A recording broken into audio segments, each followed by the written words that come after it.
So you're starting a podcast, but microphones and lights and a camera and headphones. What's the best equipment?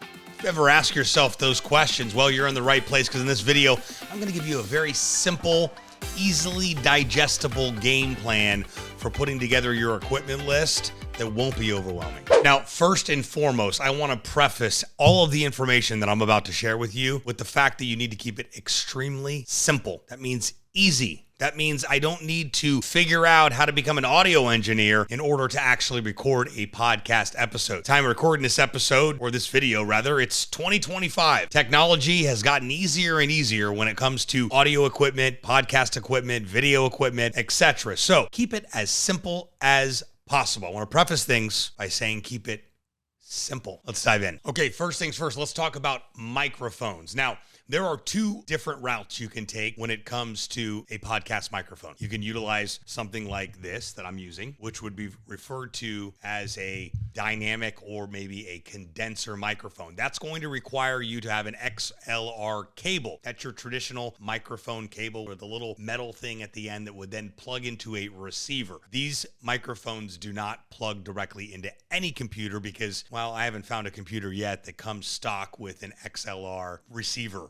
or ability to take that type of microphone. So in order to utilize a dynamic or condenser microphone, you would need a receiver. One of the popular ones out there these days is the Rodecaster Pro or the Rodecaster Pro 2. Quite the investment. You'll run you between $500 and $800 with microphones up to $1,000. But if you're looking to do the whole Rolls Royce of podcast equipment, go nuts. Amazon, Rode, wherever you buy your audio equipment would be happy to sell you one. Just know that there's a big learning curve when it comes to figuring out how all this stuff works. Is it impossible? No. You can open up the box, plug everything in, which is essentially all you have to do. Go to YouTube, watch a couple videos on how to make sure all the settings are correct, and you're good to go. Now, most of these Rodecasters and audio interfaces are plug and play, but there are some minor tweaking that needs to get done in order to make sure that it's working properly and your audio levels are there. So if you've never done this before, you're going to need someone that knows what they're doing. I come from the school of thought, is there another way to get comparable audio quality without having to have a full-blown audio setup like a receiver and an XLR cable and dynamic and condenser mics, etc.? And the answer to that is yes, and I'm going to cover what that looks like in the next step. Now, to streamline the microphone choosing process and also learning curve, I highly recommend USB microphone for your podcast setup, especially if you're recording remotely. Now, if you're recording in person, well, then a USB microphone is not going to serve that purpose, as you're going to have two microphones, maybe even three, and those microphones would need to go into a receiver, and then there's a bunch of technical logistics that need to happen behind the scenes in order for the video to connect with the audio, etc., etc. But if you're just getting started and you're recording on, say, Riverside or on Zoom, then just taking a USB microphone, plugging it right into your computer, and rocking and rolling is the way to go. Now, all of the equipment that I'm talking about right now is going to be included in a link below in the description of this video for my podcast equipment guide. That's all of the equipment that I recommend, whether it is a professional setup or it is a USB microphone, whatever the case may be. All of those things are going to be listed in my equipment guide, so be sure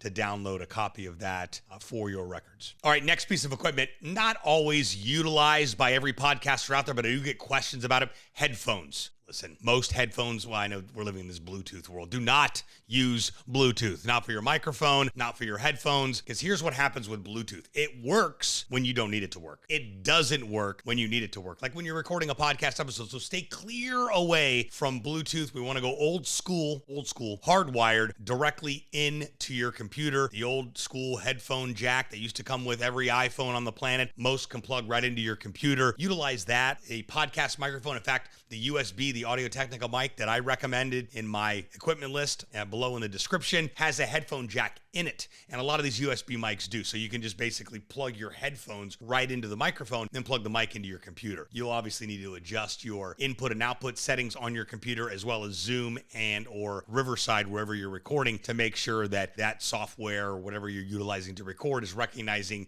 the input and the output for both your speakers and for the microphone. But that's pretty much it when it comes to headphones. If you really want studio headphones, you can get them. I recommend the Audio Audio-Technica ones. They're listed in the equipment list as well. But again, you're only going to utilize studio headphones, which have a bigger jack in them. That bigger jack, you would need an attachment to plug into your computer. Those are basically used for audio interfaces like the Focusrite or the Rodecaster that I mentioned earlier. But that's all I have to say about headphones. Most people don't want to wear headphones. In the event you do, well, this little piece right here, it's for you. All right, now, while I don't believe in video podcast, I believe you do record a video of your podcast recording, which would require you to have a camera. The most streamlined process, especially if you are recording solo remotely, is having an HD webcam. Logitech is the best way to go. Don't buy the aftermarket ones. You're not going to get the quality you're going to get with a Logitech or major name brand. Most of them run between $65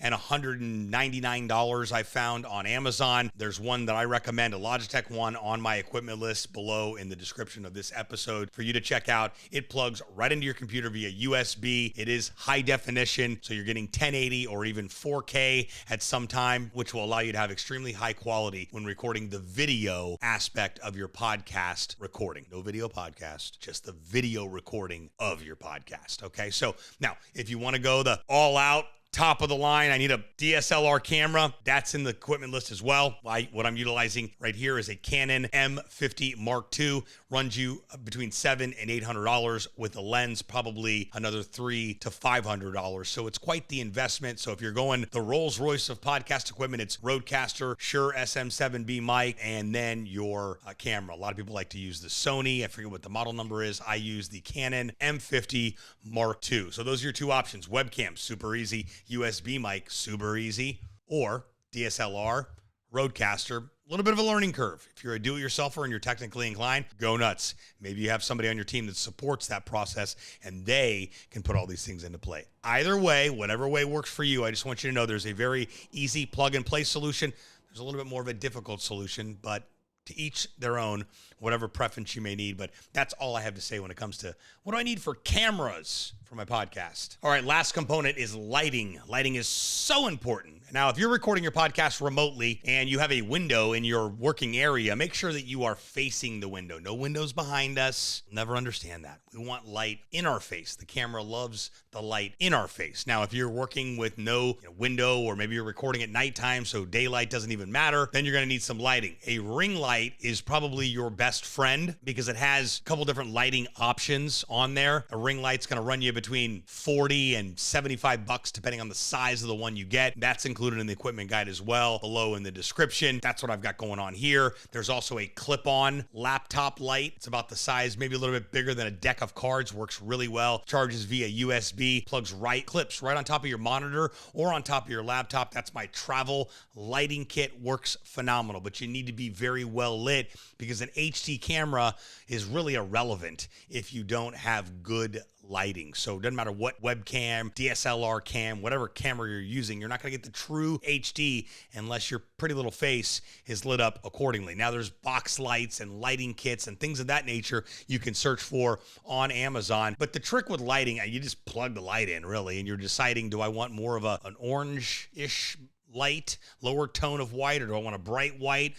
That's basically the decision you're making based on how the video actually looks. You don't want to be too dark. You don't want to be too light. You want to be right there in the middle so you show up and look. Right now, it looks like I am very well lit, not like I'm in some dark room with no lighting at all. So tweaking, figuring it out is the best way to figure out lighting. There is no, we'll put the light right there and put the light right there and you're good to go. You need to set up the lights somewhere in front of you, around you, to the side from you, etc., and see what they look like. If they don't look good, move them around. It's a process. Lighting is kind of a very fanatical thing to be able to go and figure out. But YouTube has a lot of great videos on it, pun intended, on just setting up your lighting for recording podcasts, recording videos, etc. But that's what you need to know about lighting. Just keeping it very, very simple. Ring light, clip-on light to your monitor, box lights will get the job done. Everything available on Amazon, and I included my preferences in the podcast equipment guide available below in the description of this video. Well, that's it. Hope you're leaving this video knowing at least one or two things that you did not know about. What podcast equipment do I need to start my podcast? I hope we've covered it all. We covered microphones, we covered cameras, we covered lighting, and that's really all you need in order to make a podcast a reality. Questions, thoughts, ideas, concerns, go ahead and comment below. I do respond to each and every one of you lovely people. It is my distinct pleasure. I'll see you guys next time.